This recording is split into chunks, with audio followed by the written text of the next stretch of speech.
Hello అమ్మ, ఎక్కడి నుంచి మాట్లాడుతున్నారమ్మా? అన్నా నేను బెంగళూరు ఇంకా మాట్లాడుతున్నాను. బెంగళూరు అమ్మా, చెప్పండి అమ్మా. అన్నా నేను మాట చెప్పాలనుకున్నాను. వీళ్ళు శివశంకర్ ఉన్నారు కదా. అవునమ్మా. వాళ్ళకి ఏం పిచ్చెక్కిందా అని అనిపిస్తుంది అన్న నాకు. ఎందుకో అంటే నేను చాలా ఏళ్ళు ఎన్నిక చూస్తున్నా వాళ్ళని, ఎప్పుడు చూస్తున్నా తప్పుదారి పెట్టిస్తాను అందరూ నిన్ను. ఎస్ అమ్మా, ఎస్ అమ్మా, ఎస్ అమ్మా. క్రిస్టియన్ అంటే అంత చిలువ ఎందుకు వాళ్ళకి, ఎందుకు అంతగా దీనిగా చూస్తారు వాళ్ళని? నేను క్రిస్టియనే, నేను 35 ఏళ్ళు ఇంకా నేను క్రిస్టియన్.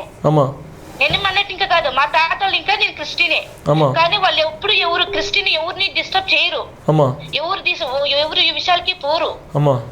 వాళ్ళు ఎంతుడు ప్రేయర్ చేసుకుంటారు, ఇంటికి వస్తారు, చచ్చిపోరు, అంతే ఉంటాయి. కానీ ఎవరి విషయాలకి పోరు. కానీ వీళ్ళకి ఎందుకు కొడుకుమంటా అని నాకు అర్థమైతే ఉండలేదు. ఏం చెప్పాలనుకుంటున్నావు? కానీ నాకు నేను మొన్న రామ్మోహన్ వాళ్ళు ఇంకొకరు ఉండే కదా సార్, వాళ్ళ ప్రేయర్ నాకు సరిగా వస్తా ఉండలేదు. రాధా మనోహర్ వాళ్ళకి నేను మెసేజ్ ఇచ్చాను, వాళ్ళ ఛానల్ కే పోయి నేను మెసేజ్ ఇచ్చాను, మీకు పిచ్చి పుట్టింది, పోయి మెంటల్ హాస్పిటల్ పోయి చూపించుకోండా. గొర్రెలు ఉంటాయి కదా, గొర్రెల మేపలు ఎందుకు ఉండరు? వాళ్ళంతా గొర్రెలు కదా, గొర్రెల మేపలే కదా వాళ్ళంతా. మళ్ళీ వాళ్ళ గొర్రెలను పదుల్లో ఉపయోగిస్తుంటారు. మీకు ఎందుకు అంతగా ఇది ఉంటుంది? మీకు కొడుకు కావాలా? దుడిచి తినండా, పోయి పని చేసి ఒళ్ళని వంచి దుడిచి తినాలా. అది కాకుండా నాకు దుడ్డే, నాకు డబ్బులు కావాలా, నాకు డబ్బులు కావాలి, ఇంకొకరు తలపైన కొట్టే పని చేస్తారు కదా వీళ్ళు. వీళ్ళకి ఏం అనిపించాలి కదా, ఒకరి పైన మనం తప్పుగా చూపిస్తా ఉన్నామంటే నాలుగేళ్ళు మనకు చూపిస్తా ఉంటుంది. నువ్వు తప్పు కరెక్ట్ గా ఉండావా, నువ్వు కరెక్ట్ గా చేస్తుండవా, నీ పోయే దారి కరెక్ట్ గా ఉందా, నీ మాటలు కరెక్ట్ గా ఉందా అనేది 4 ఏళ్ళు మనసు చూపిస్తుంది. కానీ వాళ్ళకి తల్లి ఏం బుర్రెక్కిందా, లేమంటే మొన్నేమన్నా నింపుకోవడారని నాకు తెలియదు. వాళ్ళు ఎవరు జోసెఫ్ అంట పాస్టర్, పచ్చ అబద్ధం చెప్తున్నాడు వాళ్ళు. ఫస్ట్ స్టార్టింగ్ పాప అజయ్ బాబు ఇది కంప్లీట్ చేశారు కదా. నేను అప్పుడే చెప్తున్నా, మా ఇంట్లో అందుకు చెప్తున్నా, ఫేక్ పాస్టర్ వాళ్ళు, పాస్టే కాదు, ఫేక్ అని.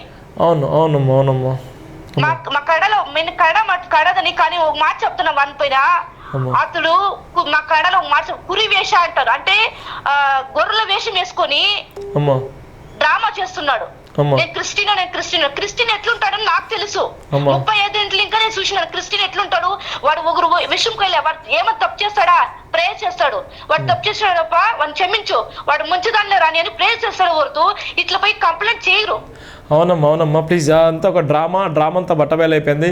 మీరందరూ స్టాండ్గా నిలబడండి అమ్మా. మీరందరూ ఈ వీడియోలో అయితే మీరు బెంగళూరులో అజయ్ పశు చంపేశారు కదా బ్రదర్, వాళ్ళకి అదే జగాల వాళ్ళ కుటుంబాలు ఎవరైనా ఉండింటే, నిజంగా చెప్తాను, వాళ్ళ కుటుంబాలు ఎవరైనా ఉండింటే కదా వాళ్ళ ఊరికి ఉంటా ఉండరా. కానీ మా క్రిస్టియన్ లా చాలా ఏమంటారు, మౌనంగా ప్రతిభటన చేసింటారు.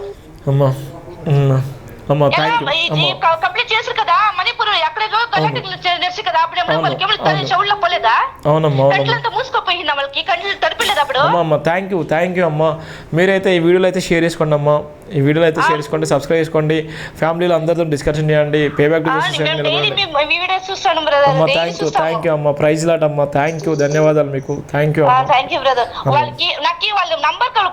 నేను వాళ్ళందరి నెంబర్ కూడా ఇస్తాను అమ్మా. రేపు మొత్తం వాళ్ళందరితో కూడా మాట్లాడించే ప్రయత్నం చేస్తాను తప్పకుండా అమ్మా. నేను కొంత అంటే కొద్దిగా నిరసనగా ఉన్నాను, కొద్దిగా ఇబ్బందిగా ఉంది, అయినా నేను చదువుతున్నాను. దయచేసి రేపు మళ్ళీ లైవ్లో చాలా విషయాలు చెప్తాను, చాలా వరకు మాట్లాడతాను. నాకు చాలా భయంకరమైన కాల్స్ వస్తున్నాయి. ఒక పక్కన ఎన్నో ఇబ్బందులు, ఎన్నో రకాలు చేస్తున్నారు. మీరు అందరూ అండగా నిలబడండి అమ్మా. బెంగళూరులో ప్రతి ఒక్కరు కూడా వీడియో షేర్ చేయండి, సబ్స్క్రైబ్ చేసుకోండి అమ్మా. థ్యాంక్ యూ సో మచ్ అమ్మా, ధన్యవాదాలు అమ్మా. Thank you brother.